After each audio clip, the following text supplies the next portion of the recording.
The philosophical, the psychological, the physics, the music, from a theoretical standpoint, we're going to explore also the linguistics, the parapsychological, the psychopathological, the pathophysiological, the neurocognitive, the neurological and the cognitive, and last but not least, the miscellaneous, where we'll explore a number of different variances.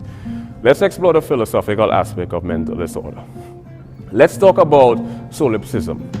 Solipsism is one of those philosophical ideology that is predicated around the idea of only the mind that exists, and all external stimuli is predicated on some sort of mirrored projection, some sort of mirrored manifestation of projection, or some sort of imagination of some degree.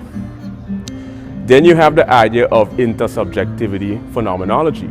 But before we get into intersubjectivity phenomenology, let's explore specifically different sorts of solipsism.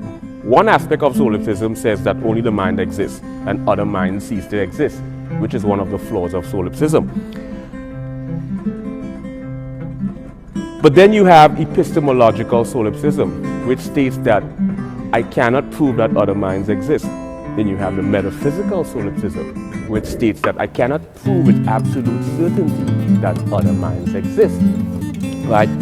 During manic episode, bipolar cases tend to adapt or integrate a sort of solipsistic sort of ideology, where their perception of reality become a sort of figment of their imagination, sort of predicated on the merits of the Alice in Wonderland syndrome, where she tumbled down this rabbit hole and she went into La La Land.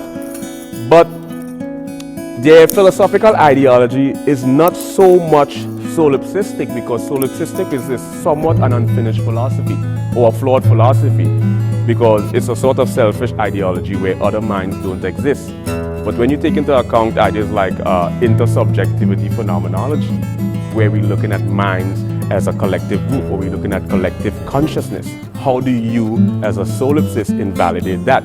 This is one of the paradoxes of solipsism and intersubjectivity phenomenology, where if only one mind exists, how do you validate intersubjectivity, collective consciousness? Now, whether collective consciousness is objective or subjective is a whole different subject. This is one of the conundrum that bipolar cases are in during grandiosity, augmented ambition, where they believe they are God, they go into the solipsistic sort of phase, right? Then you have the existentialistic despair. Before we get into the existentialistic despair, there's three philosophical areas we need to explore quickly. One is nihilism. Nihilism postulates that the universe has no inherent or no intrinsic meaning.